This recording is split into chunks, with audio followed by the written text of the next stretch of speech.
domestic and global economics, financial markets, and economic policy issues. Today, he's coming to us from Englewood, New Jersey.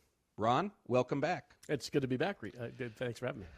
So, Ron, the last time I had you on, we talked for like an hour, and somehow cars were weaved in and out of the conversation. But I don't know that we'll. I happen to be in the midst of leasing new ones right now, so that could come up again. Well, yeah, maybe it will. We can talk chips and everything else. But today, I want to talk to you a little bit about, first and foremost, how you see the world economically. And then I want to get into a couple of other things that we see here on the domestic front, such as the Republicans on the debt ceiling in the House, and then also in the House, this idea of somewhere between a 23 and 30% flat tax that would sort of, erase the current tax code. But first things first, Ron, where are we economically? Is inflation up? Is it down? Are we going to have a recession? What's happening? Yes. And so inflation is coming down, and for a wide variety of reasons. I mean, number one, the supply chain, which was disrupted by the pandemic and caused manufacturers to shut down and not produce a lot of things and create shortages of manufactured goods. That has, in some ways, worked its way through the system, and we're almost back to normal. If you look at the amount of imports coming to the United States, those are back up. If you look at production of a wide variety of goods and even some services, we're close to normal levels as the pandemic has begun to wane, certainly in the West, not so much in China. And we were also seeing that, broadly speaking, the economy in that regard is normalizing. Now, having said that, the Federal Reserve at the same time, fearing that the economy has overheated in the short run, has been raising interest rates more aggressively than at any time in modern history and raising the risk of a recession. So, look, and that's true around the world. We have central banks all over the planet raising rates and trying to cool what they believe to be is an overheated economy. I take great exception to what's going on with central banks right now, but we're normalizing in a lot of ways, and yet there's still some work to be done. I mean, manufacturing has come back to an extent. We've seen the service sector of the economy rebound, but we also still see both some weak spots in residential real estate and commercial real estate, and we see some weak spots that are developing over time in other areas of the economy.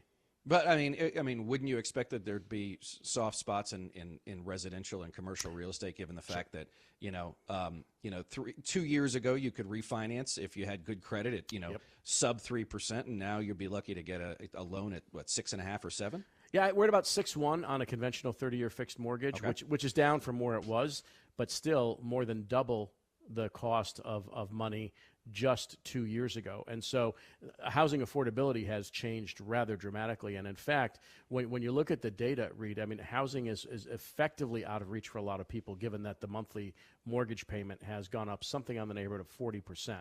And so it's really difficult. So residential real estate in particular is in recession. Some of the worst numbers we've seen since the early 80s, when rates were even considerably higher. Right. And commercial real estate is struggling. We've seen cities like San Francisco really take a hard hit, and we've seen technology companies begin to cut staff, and so that's the bedrock of the economy. And so you typically don't avoid a recession if real estate has rolled over. And so my guess is that sometime in the next 3 to 6 months we'll start to see negative prints on growth here in the United States. Whether it's mild, moderate, or severe, I think depends on how aggressive the Federal Reserve remains, and does it insist on raising rates because the labor market's tight, which again, for other reasons away from kind of a traditional overheating cycle, the labor market's tight because we're short people, not because the economy is so strong that we've just simply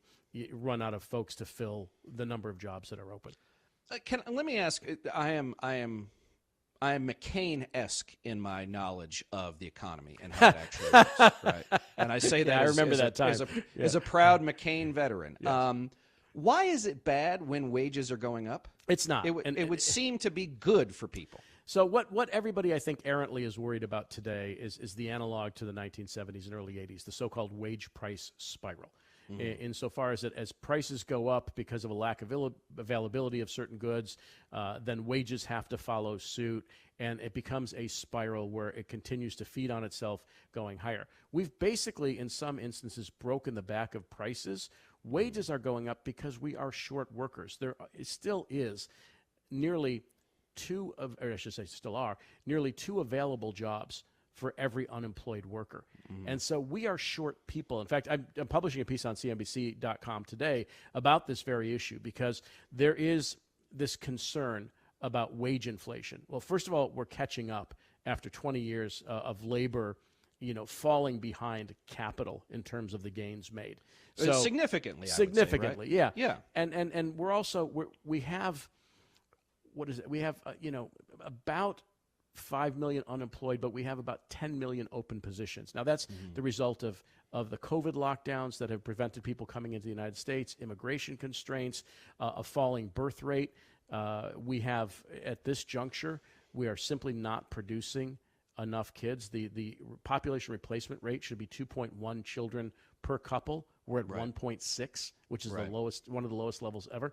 And in fact, the labor force grew so slowly in recent years that we're just short people. So you're seeing some wage inflation as companies battle to get skilled and unskilled labor into the workforce, and we ain't got. I mean, we should be, and this is a very controversial thing in our world today. We should be basically opening the doors to immigrants at every skill level in order to flood the labor market with new entrants. That would be critical.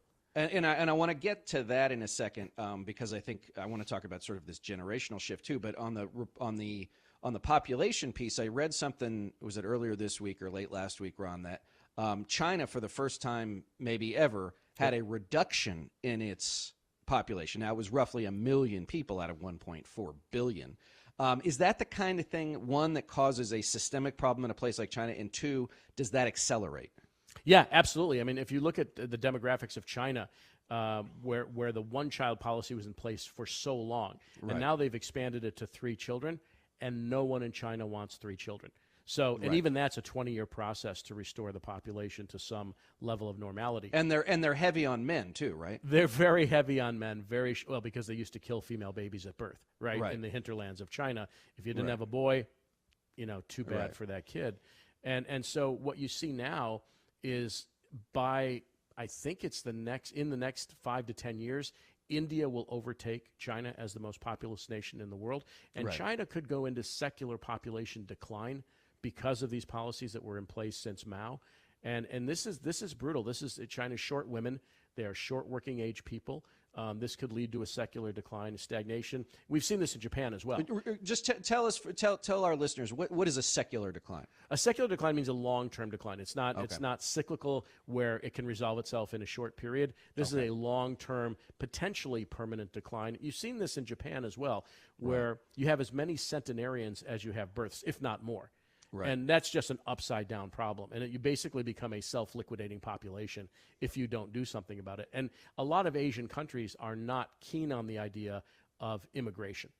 Right. And a lot of Japanese, I mean, it's always been, going back as much as my knowledge, it's always been a fairly closed part of the world to outsiders. Yeah. Right. And that's a big problem. Where we're not, but we've become that. And that's representing a serious problem for our labor force. I mean, we are short people in each category, whether it's low-skilled, medium-skilled, or high-skilled workers.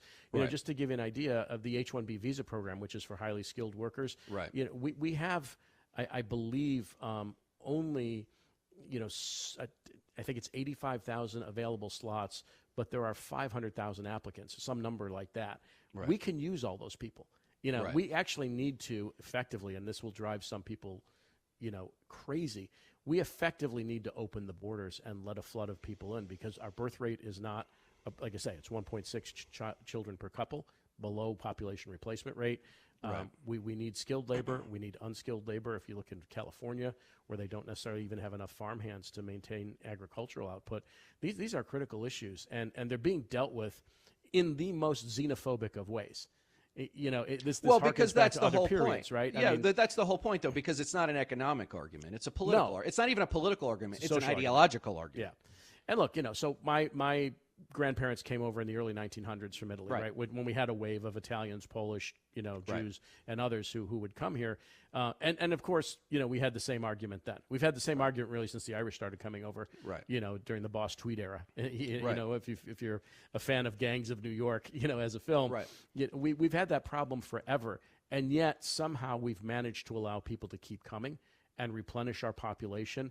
And population growth is incredibly important to economic growth.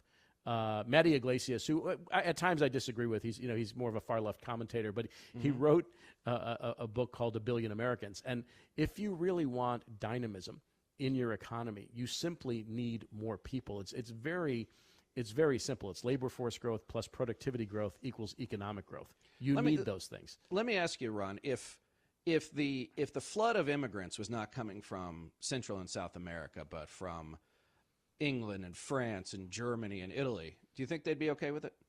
It depends. But they weren't when that was happening, right? But I'm talking about now. Yeah, now. Yeah, sure. Absolutely. I mean, and look, there are some groups that are seemingly more acceptable than others. When you see Asian immigrants, people don't really make too much of a big deal out of it. They're well educated. They're coming. Every time you want to attack an ethnic group for coming to the United States, you're making the case that they are, and I've read a lot about this, subhuman, unintelligent, wards of the state. Right. There was a gentleman by the name of Francis A. Walker who in the early 1900s made the case, or late 1800s, made the case for not letting Italians, Germans, Poles, and others in because they were effectively subhuman. And they would just infect the population as it existed then. We're making the same argument now about, Hispanics and others. And look, this is a very dangerous thing because you're objectifying those people. And absolutely. I remember Ken Burns did a documentary on Vietnam several years ago, and there was this amazing gentleman who was in the Marine Corps, and I think he was from St. Louis, and somebody I don't know if it was the producers or somebody, he was relating a story. How many Vietnamese did I kill? I killed 1 Vietnamese. He's like, but I killed a dozen, and then he went through the list of, Vietnamese racial epithets. He said, because see, what you do is you take the person, the subject, and you make them an object, and now you're not killing a person, you're killing a thing. Right. And that's, I think, where the slippery slope on this stuff is that whether or not it's, immigrants from Central and South America, people here, right? Don't let those people come, don't let them come to your neighborhoods, right? It's to your point, it's xenophobic, but it's also very dangerous because now you get a situation where a guy walks into a grocery store in Buffalo and shoots 10 people. My hometown, by the way. Yeah. Right. Yeah. Right. Because he's convinced that, the great replacement theory is at work. When the truth is that, I guess as I'm a middle-aged white guy, we have only ourselves to blame. Right. Which is if I went out and had, if me and my cohort went out and had 5 kids, right, maybe there wouldn't be a replacement issue. But now it's like, okay, we need these people, but we don't want them, and we don't really want anybody. And then again, I think it's a part of a broader problem, which is we don't like that. We don't like anything. We're not really interested in solving problems. But I also want to talk about the immigration issue, Ron, because, there was, President Biden went down to the border recently, and I was doing another podcast, and I think the host asked me, like, what do you think? And I said, well, yes, there is the issue, the tactical issue, and I don't mean to objectify the people going through it, at the border of people coming across, the Border Patrol, local communities. I said, but there's also the macro issue of the places these folks are coming from are inherently dangerous places to live. Yes. Right, they're controlled by gangs. They're controlled by the Sandinistas, for Christ's sakes, in Nicaragua. Yeah. And again, but like there is no possible way for these people to try and have any regular life, because their regular life is one of it's arbitrary. Right, one day you could be fine, and the next day you could get shot walking down the street. And look, that's why people have come forever. And, that's setting aside issues around the indigenous population of the United States. Mm-hmm. Everyone has come for a specific reason, which is in search of a better existence. So whether it was the early English settlers, the Dutch, then ultimately, you had in the 1800s, you had the Chinese. Then you had my people, the Italians and the Poles and others who came for whatever reason. My family came from, it could be Lithuania, it could be Belarus, it could be Ukraine. I'm not sure where in the diaspora they came from, but it was the same idea. They were sick of getting beat up by Cossacks. Yeah, right, exactly. And my grandparents came just for better opportunity. And, my mom's father, who operated an Italian language newspaper in Niagara Falls with a partner, ultimately in the Depression lost it to his partner and worked as a linotype operator for the rest of his life, still was a cultured man. My grandmother on my dad's side never learned to read or write, but, was also a contributor to, what we built in this country.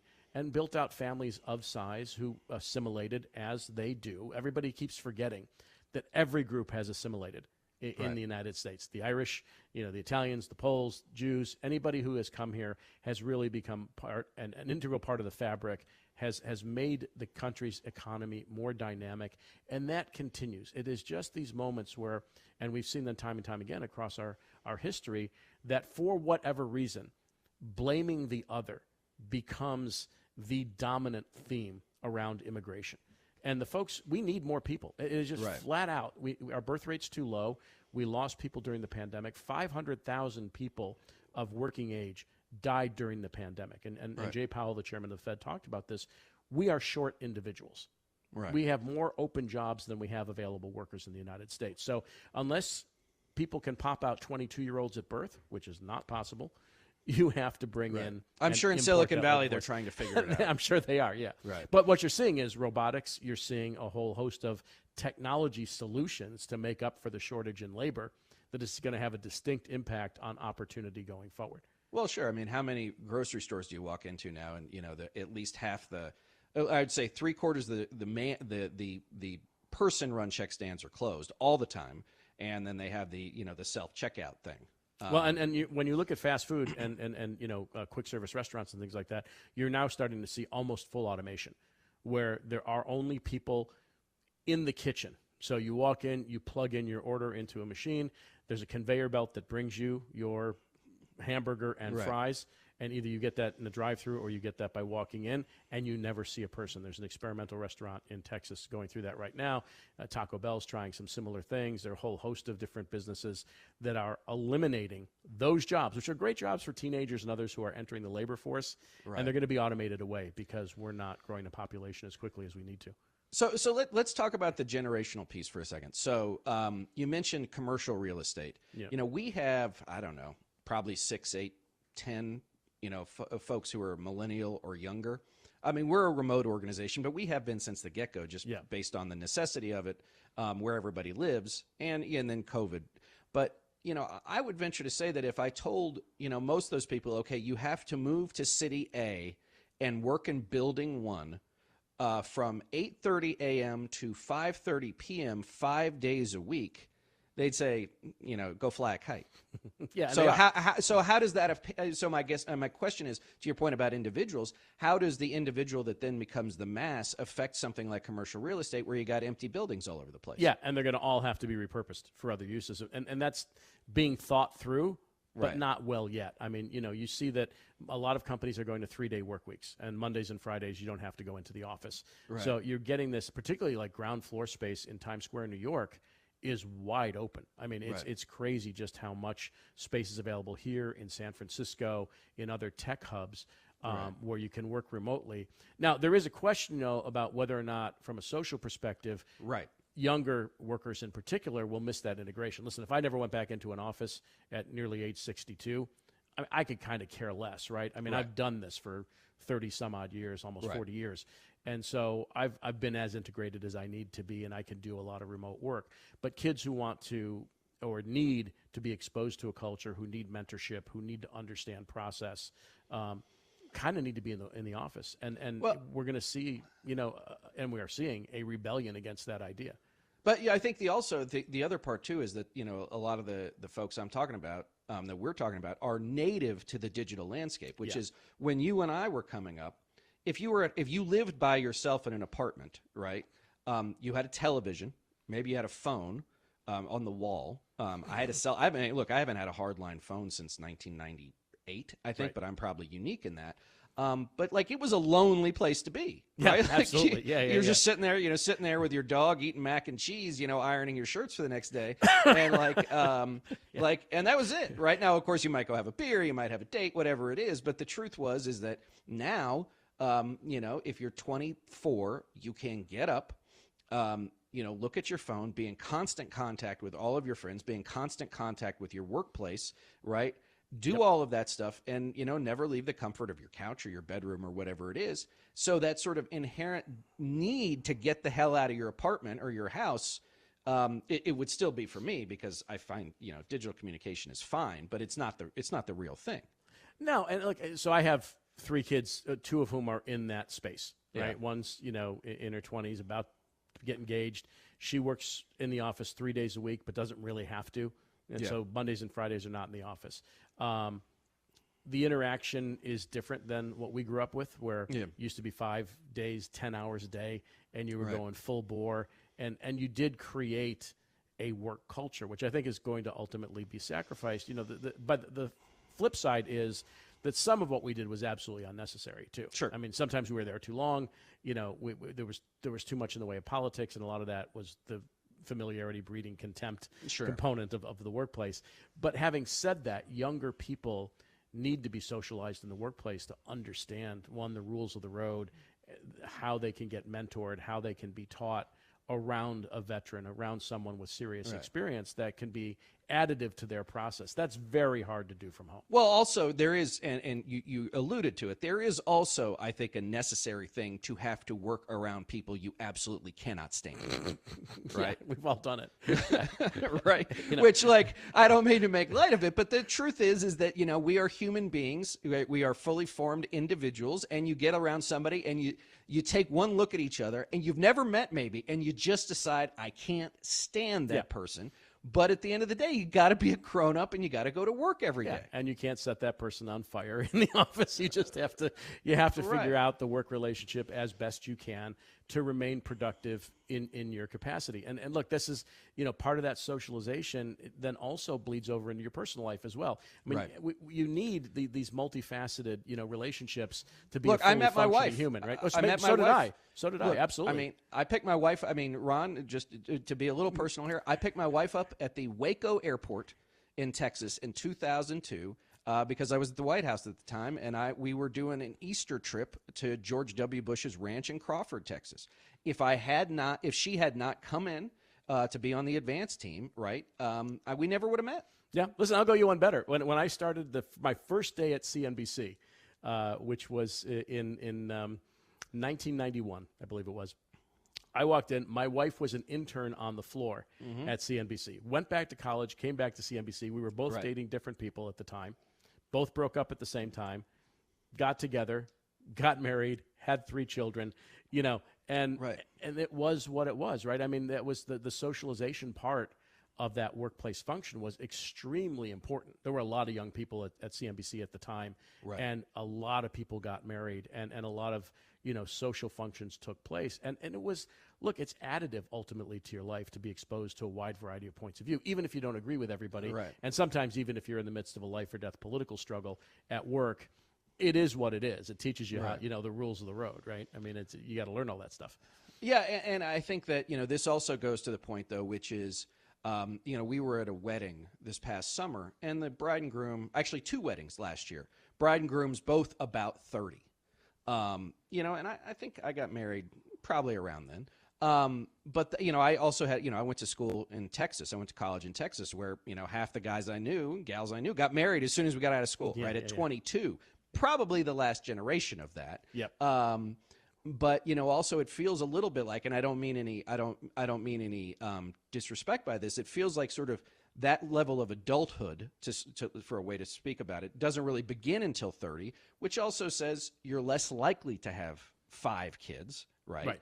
And that, also the one thing I found in those weddings was that each of the 2 couples had written their own vows, and it was about supporting what the other person wanted to do. It was very about we're together, but we're individuals, which I thought was fascinating as I'm sitting there, as a guest. Also, just as an aside, Ron, when you suddenly become closer to the bride and groom's parents than you to the bride and groom, right? That's a shift in life that I did not expect to have happen twice in 1 year, but it did. But I think it also speaks to what you're talking about as far as the kinds of jobs we need, the lack of new kids, new babies, new people that we have. It all sort of works together. Yeah, and listen, our birth rate's fallen to 1.6 children per couple, right? And the replacement rate is 2.1. And so we're short we're literally short people in the United States, and so is Europe. Every country of Europe is short. China's about, shockingly, with over 1 billion people, they're about to be short prime age individuals. Japan's already gone into this kind of secular decline as far as their workforce is concerned. We don't want to be there. And look, I mean, I wouldn't advocate for everybody to go out and have 6 kids like it's 1900. You know, it's an expensive proposition these days, which is the other, by the way, impediment to having more than one child, right? Or 2 children. It is a costly proposition. It's a lot harder to get your kids through, you know, a coherent, you know, set of public schools that align themselves with your values, that you're not fighting over a wide variety of concepts. But I think at the end of the day, you know, our population has to be replenished, as it always has been, through immigration in addition to domestic family formation. And I think it is a critical question. And our elected representatives right now are absolutely on the wrong side of this argument. I mean, they are not letting people in. And we need low skill, medium skill, and highly skilled workers. And so it's frustrating to me. It's been part and parcel, really, of our history that we go through these waves where it's okay for them to come, and then it's not okay for them to come. And we'll kick certain groups out, like the Chinese at one point, then we'll let them back in. There's such a schizophrenia about this when the country itself, as we've long said, you know, is a melting pot, that we're still debating who should be allowed to come. It's just an insane proposition if you want the nation to grow and thrive.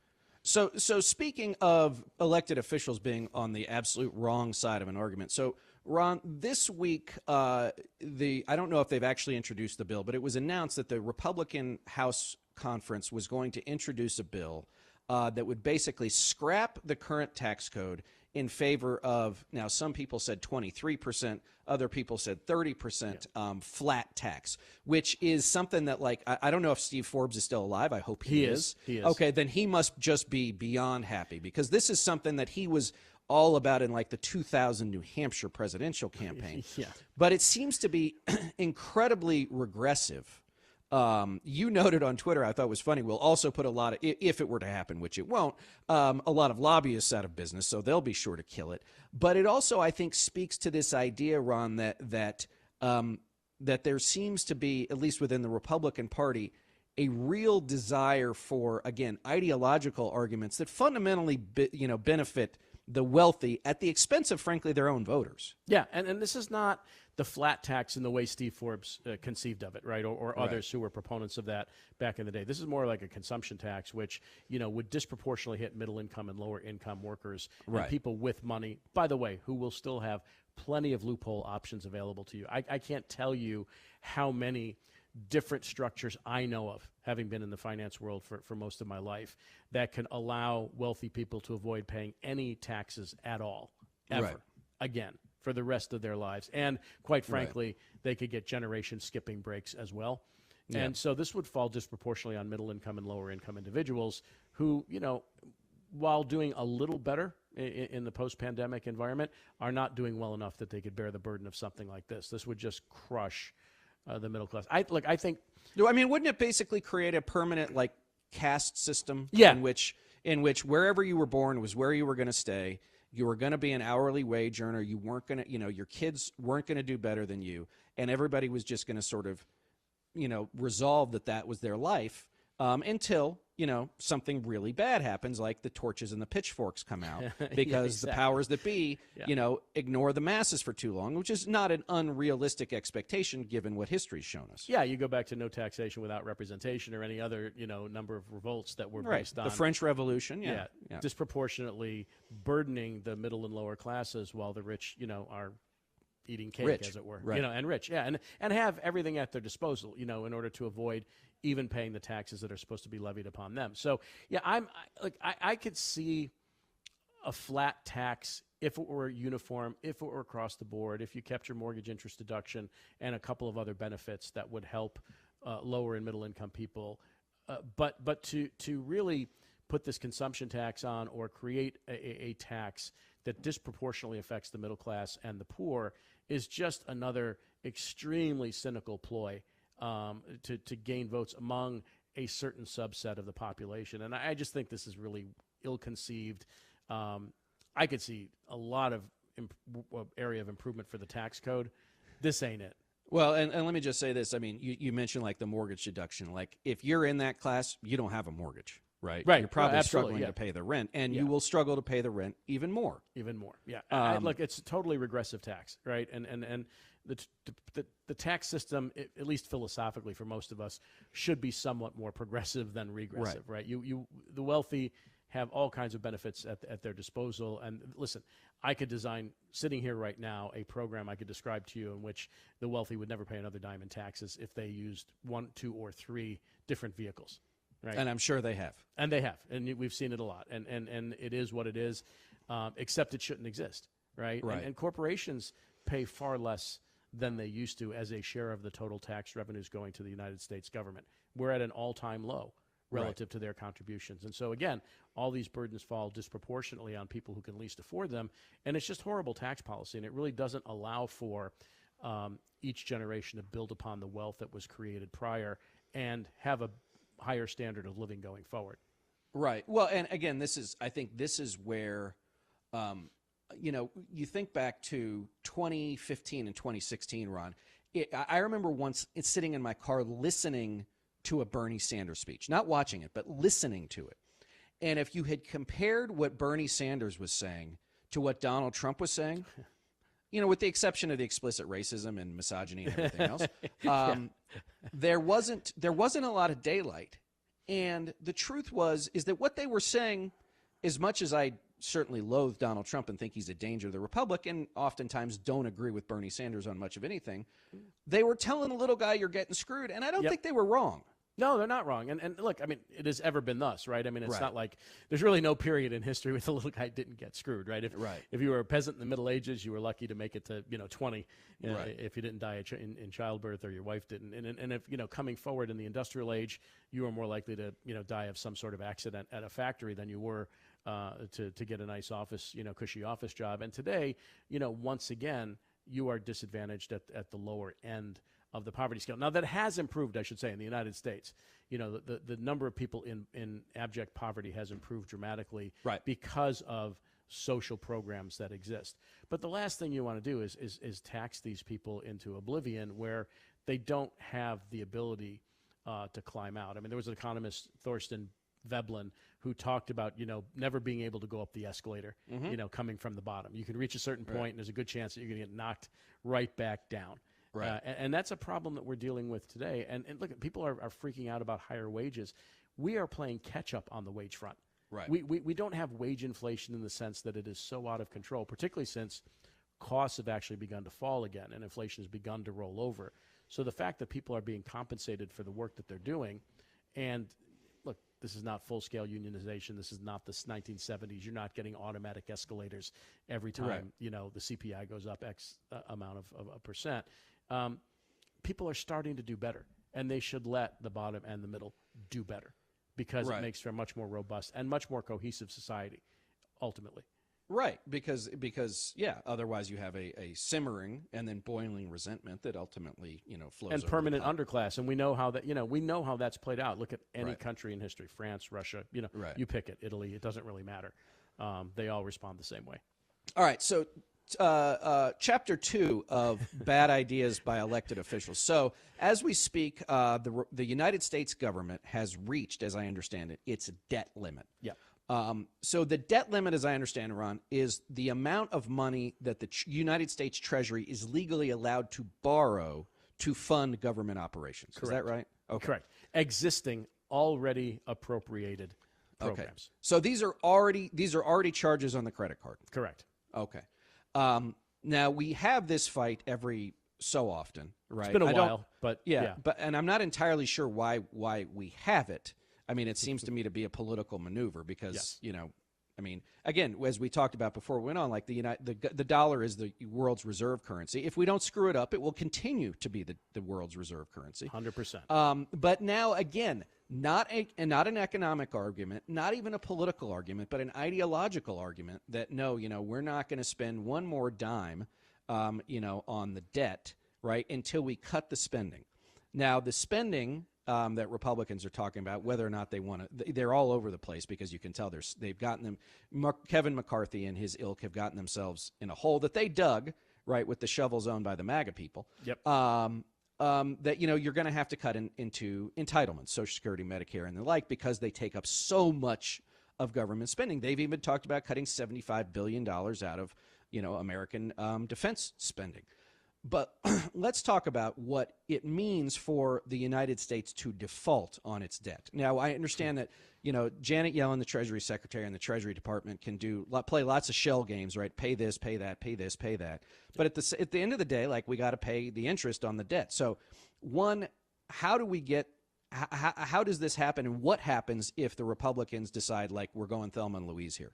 Well, listen, if you're going Thelma and Louise, you have a financial market crisis that turns into an economic crisis. Mm-hmm. The dollar would crash in value. Interest rates presumably would skyrocket.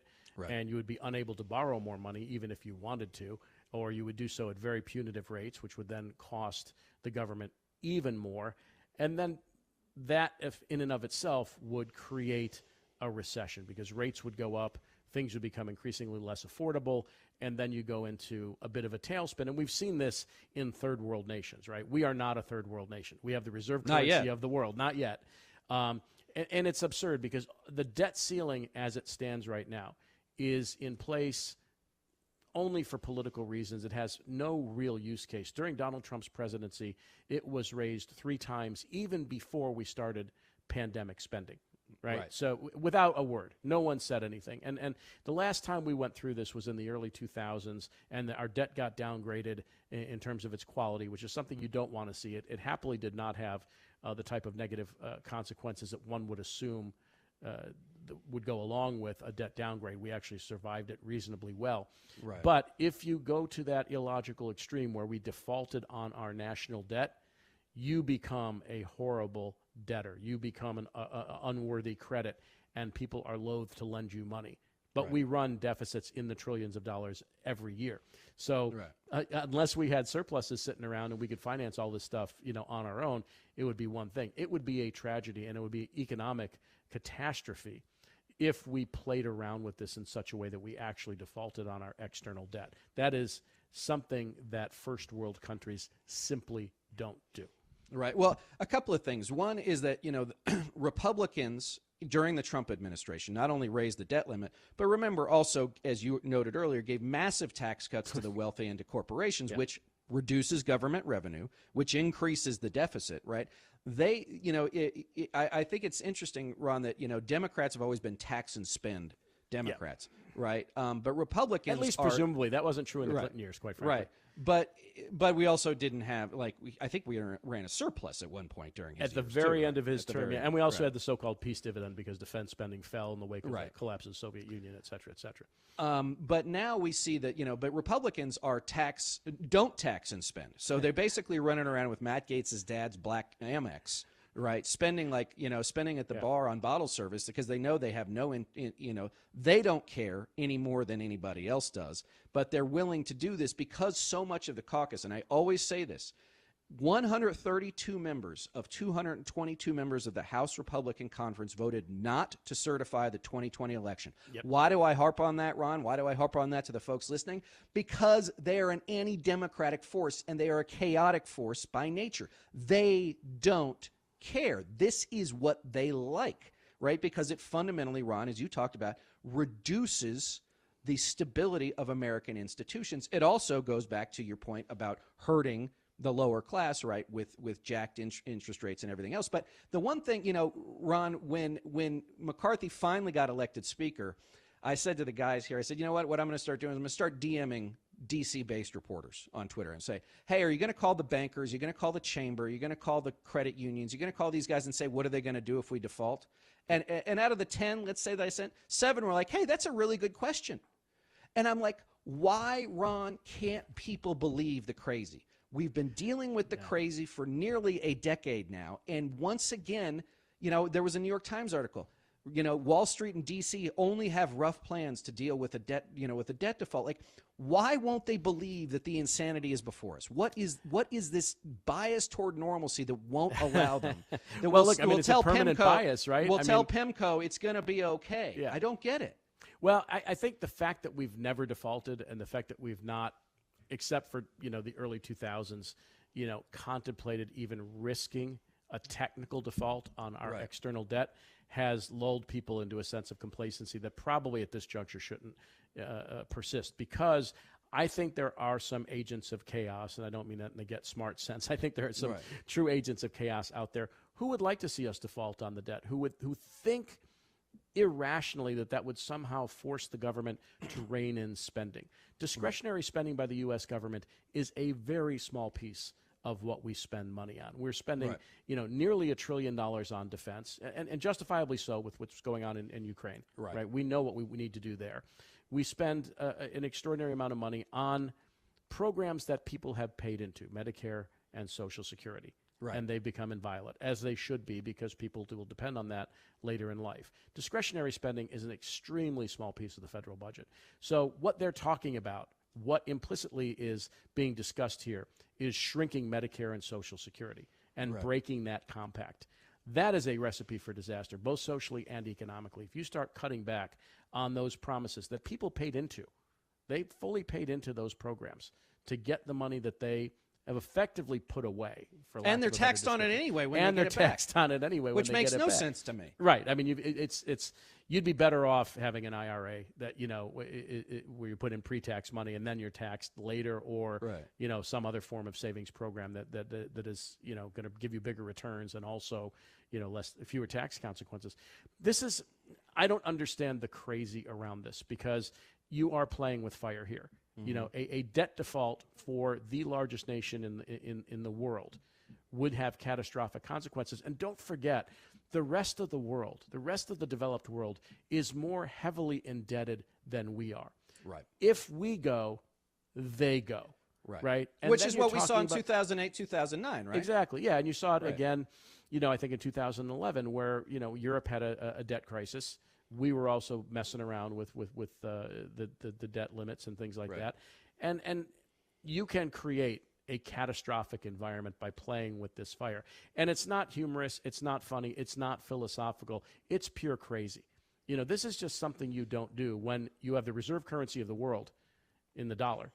And you're the largest economy in the world. You don't play games like this. It's not a game. This has real world, real people consequences that for some reason doesn't resonate with certain members of our government. Well, and I would say this too, as I've said before, is that the types of people that now get to make these decisions, whether or not that's electing Kevin McCarthy, being put on the Intelligence Committee, the Homeland Security Committee, the Oversight Committee, whatever, these are, or the people who, Donald Trump himself, or the people who serve Donald Trump, only in these kinds of nihilistic movements are these people allowed to rise, because in any normal, healthy political movement, they'd have been shipped to Alaska by now. They never would have been heard of. I once said, these are a lot of these people are the kinds of people who, if I went on a trip with the president, Ron, they'd want to be motorcade drivers, and we'd do a background check, and they wouldn't even clear that, right? We wouldn't even let them drive the press van. We have members of Congress who took her GED 3 times and failed it. Which is a unique thing in and of itself, and I don't mean to besmirch folks who went the GED route, but when you mix, but here's the thing, it's an ignorance born of a desire to be ignorant. Yes, absolutely, 100%. And look, people like you and me who are in the information services business for a living, are drowning in data every single day, right? There's a lot of stuff that we see. Hey, I think wait. I have to interrupt. Lincoln Project, your place for information services. So let's make that our tagline. And CNBC, of course, from a financial markets perspective and economic perspective. But look, so we're drowning in this stuff all day long. And you can understand why folks who have a 9-to-5 job don't get as far into the weeds as we do. But there are critical components right now of what's being discussed in Washington that have real-world consequences that can truly hurt people if they are played out to the illogical extreme. Defaulting on the national debt when you are the most creditworthy country on the face of the planet is a disaster in the making. And it's something we should never toy with. Quite frankly, like many other countries, we should get rid of the artifice that is the debt ceiling limit. Right? We're going to spend the money anyway. We could have, and you could go back to the Simpson-Bowles Commission, which was truly brilliant, and looked at ways to reorder spending, reprioritize how we engage in the budget, audit the budget on a more frequent basis to make sure, although this is difficult, that we get rid of waste, fraud, and abuse. It's kind of an old saw. But, there are ways to responsibly put together a budget and meet the needs of the country, but really kind of cut back on some things that are frivolous. We don't have that much wiggle room, but we have enough to kind of start to right the ship. Having said that, honestly, though, what's fascinating to me is even though we are heavily indebted, we are in much better shape than the entire rest of the world. If you look at China's debt to GDP ratio, it's 300%. You look at Italy, you look at Spain, you look at Portugal, you still look at Greece, too small to matter, but can trigger something. You know, we're in good shape. It takes some responsible stewardship to ensure that we keep that pole position, that we stay the most creditworthy nation, that our currency is more valuable than others, and that the bonds that we sell are worthy of others buying them to finance our deficits. And that's a very big deal. And I think they are playing with fire here in ways that they have not yet begun to realize. All right. Well, so Ron, as we close here, I want to talk about something that involves both playing with fire and a lack of responsible stewardship. So before you and I started talking, we were talking about Elon Musk. Yeah. Twitter, everything else. But my question to you was, if you know that Elon Musk is a wild card, to say the least, right? That he's a South African kid who came over with pockets full of emeralds, right? So yeah, exactly. He's always been spending somebody else's money. Yeah. Why, if you were a major, venture capital fund, why, if you were a major Wall Street bank, or if you were the Saudis or the Emiratis, why would you give someone like him $44 billion?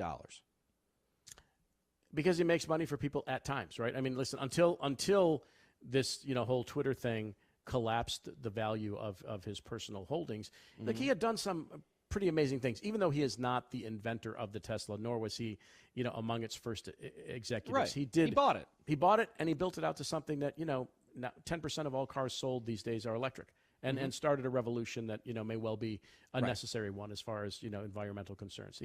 There are other companies he's been involved with, including SpaceX, which do things that the government used to do, but he does them better than they do now. Right. So on the one hand, he's a genius. On the other hand, look, he's a little unmoored. I think we know that, right? I mean, and that they oftentimes go hand in hand. I think when you get into a situation, and this is true of Rupert Murdoch or a handful of other people who have gained control of media outlets over time, it becomes an ego-driven process that has no rules of the road. And I think that's what we have to worry about, because at that point, when you start taking off some of the limits that were imposed on, let's say, Twitter users, which were important and tried to keep the dialogue, the national dialogue that now takes place on that service, within a framework that is logical and not insane. He's taken the guardrails back off, and it just terrifies the hell out of me that we're gonna, as our former president returns to Twitter sometime soon, or any other form of social media, the conversations start to get crazier and crazier, and it just breeds worse and worse behavior. So look, I mean, on the one hand, is Elon a genius? Probably. On the other hand, is he a little dangerous at this juncture? Yeah, probably that too. But, well, I want to ask two different questions. One is on the genius front. I mean, is someone by definition who has achieved a net worth of $1 billion, which is a lot of money, even today, a lot of money, a genius? No. I know a lot of idiots who are worth a lot of money, right? I mean, it's you could fall into something, very well. You could be a member of the Lucky Progeny Club, where, and that's a polite way of describing how we usually say it. Born on third base, thought they hit a triple. Right. Yeah.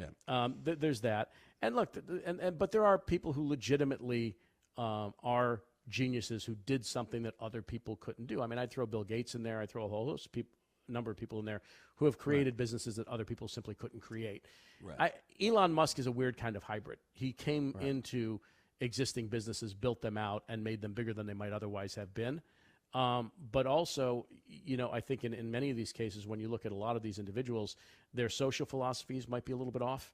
Their point of view with respect to kind of normal human behavior leaves something to be desired. And then there are people who are just plain greedy, who don't really care about the rules of the road and just want to make as much money as is humanly possible. So just having money doesn't guarantee that you're smart. Or willing to do something that's good for society.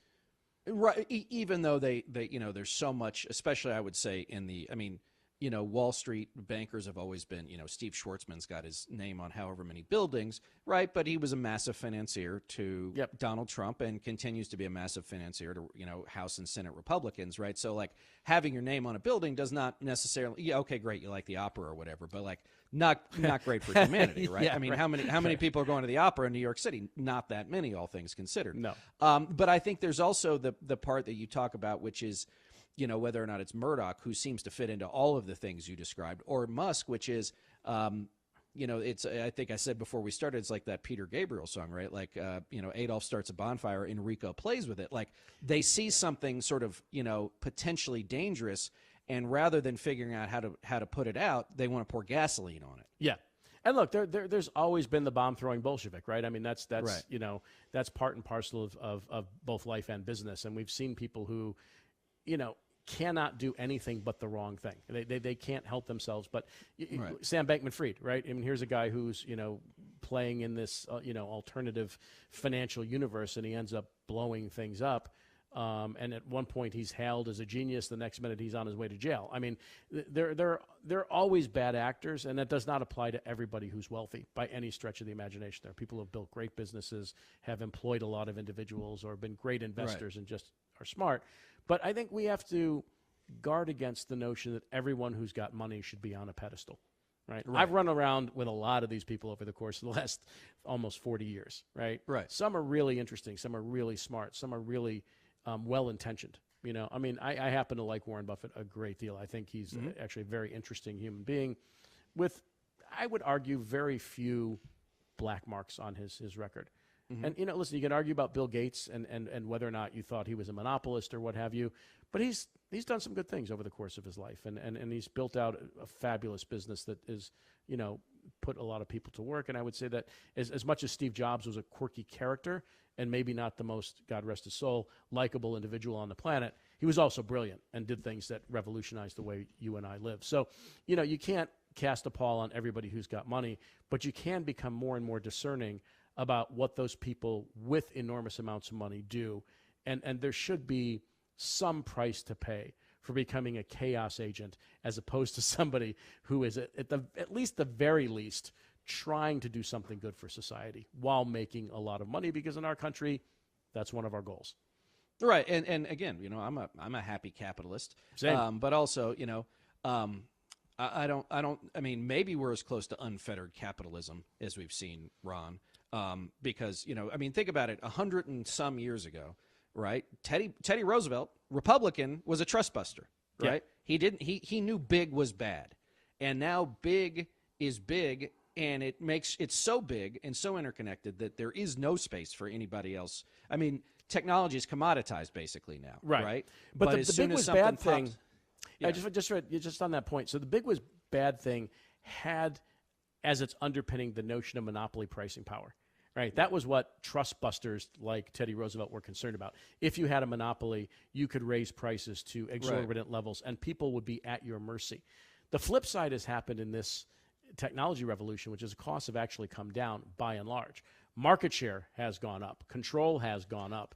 But there's also an inherent power. Correct. Right? Absolutely. That I think you're right. And that's why when you look at all the trust regulations, it's all about money. That's why, the government, it would be nice if they tried to get out of, the MS-DOS era, right, of not only their computers probably, but also their thinking, which is it's not about, you can have a monopoly that does not solely reside on the idea that, Standard Oil can jack the price of a gallon of gasoline, right? It's more about control and having, being a dominant player like Apple or being a dominant player like Microsoft or others who have built out ecosystems that are so self-contained and so self-reliant that you have virtually no choice but to go to those places for, products and services. And that in and of itself describes a monopoly irrespective of price. They may not have monopoly pricing power, but they have monopoly control of a specific industry. And that's something we need to rethink. Although, given the cost of investing in these new technologies, it's hard to see a multiplicity of companies coming into a space and driving down prices and increasing access at the same time. It's gotten harder to do that over time. Right. But we're also going to see, I think, in the next many years, a proliferation of new industries and businesses that will be beneficial to the consumer from a healthcare perspective, from a technology perspective. Automobiles are going to change radically over the next many years. And we'll see another wave of innovation once we get through this rough patch that will probably help to reinvigorate the economy. Having said that, we also need enlightened policies from the government that create rules of the road that make the environment that much more fair for people who are trying to break in and move up. Well, and just on that point, before as I close, I remember summer of 21. I was in Washington, D.C. with my daughter, and we were at a friend's house or something, and there were some people there, and there was a guy I'd done some work with, which is very D.C. Oh, yeah, and he's like, oh, yeah, this guy, he works for this big thing. And I'm like, oh, hey, nice to meet you. And he's like, man, the Biden administration's crazy. I'm like, why? Well, they're going to regulate so-and-so. I'm like, you guys haven't had a new regulation in like 25 years. Yeah. Like, what are you worried about? Well, this is just catastrophic. I'm like, it is not catastrophic. You just you've been able to eat all the fried chicken you wanted to. You haven't you haven't gotten fat. And now somebody's like, by the way, we don't think you should do that anymore. And now it's the end of the world. Right. Well, he hasn't gotten fat, but the rest of the world's, everybody else's arteries are clogged, right? I mean, so, right, exactly. that's the problem. And look, I am not by nature a monopolist, and I think that, there should be rules. And look, Joe Biden's an interesting character to me. He has gotten, and listen, people are going to, just assume that I'm like some wild lefty, but I'm not. I'm very much a centrist. He has gotten an extraordinary amount done in 2 years, right? I mean, when you look at what's happened with a wide variety of acts, including bringing home industries that are critical to the future of the United States, where we're competing head-to-head with China. Right. Those various acts have been extremely beneficial. And yeah, look, he's going to face a recession. He's going to have a tough time over the next couple of years. But, I would argue that most of what's transpired really in the first 2 years of his administration are far more centrist than they are leftist. And that, the net benefit will accrue to the U.S. economy over time. Now, there are other issues we'll see going forward, whether or not this battle now between Republicans and Democrats will either force us into a period of stasis where for the next 2 years we simply don't do anything. Not always the worst scenario for an economy and a government. But there are some big battles to come. And it is time, quite frankly, I think, for that generation to pass the baton. And we do need some new blood, and we do need some new ideas. I think he's been a good steward of what he inherited. And listen, I covered Donald Trump way back when, and I am not, and nor have I ever really been, except in our first few interactions, a fan. And so I would love to see someone else on the Republican side who's more responsible and who has certainly less baggage, to put it mildly, than Donald Trump. Well, good luck with that. Yeah, I know. But look, I think that to the extent that we can, and again, this is becoming increasingly difficult in politics, finding qualified, well-intentioned people in this environment has become more difficult than any time in my 61 plus years. I think that's right. And I think that's a problem. And look, aging countries and we're probably aging faster than most because the speed of our technological improvements are just that much greater, and the speed with which life moves today relative to the British Empire, is radically different. So we need to do something quickly, I think, to right the ship. And I think we need, if possible, some well-intentioned leaders who can recognize the issues that we have, recognize the global challenges that we face, and even the economic challenges that are right before us, and do something smart. Maybe that's a tall order. Maybe it's a big wish. And maybe that's not where we're headed. But that's why they're there. Right. Presumably, yeah. I mean, not all of them. I mean, we can identify on both. That's why they're sides. supposed to be there. There are as many Democrats who have overstayed their welcome in politics as there are Republicans, right? I mean, we also need a new generation of leadership that looks at what's in front of us and looks at the future, which is a challenging future, and tries to determine an intelligent set of policy guidelines that allow us to maintain, the dominant position we've had since the post-World War II environment. Right, and as we're recording this, it is 2 years since Joe Biden. In fact, 2 years almost to the minute since Joe Biden took office.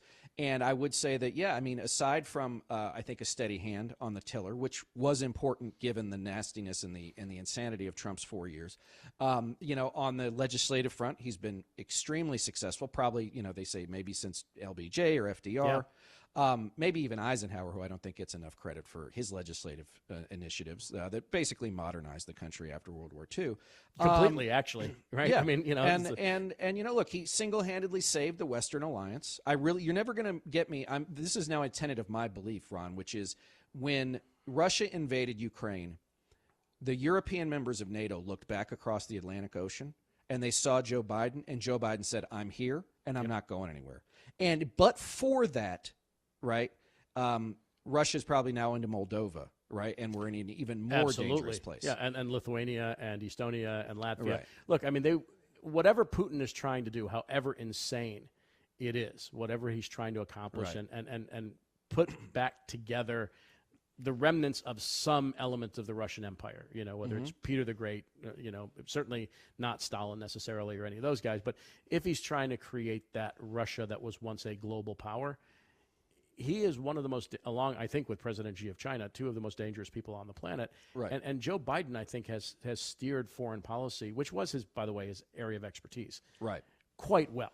And, Right. and I think to the extent that we have now blunted some of China's ambitions, Right. both from an economic and a military sense, that is a process underway.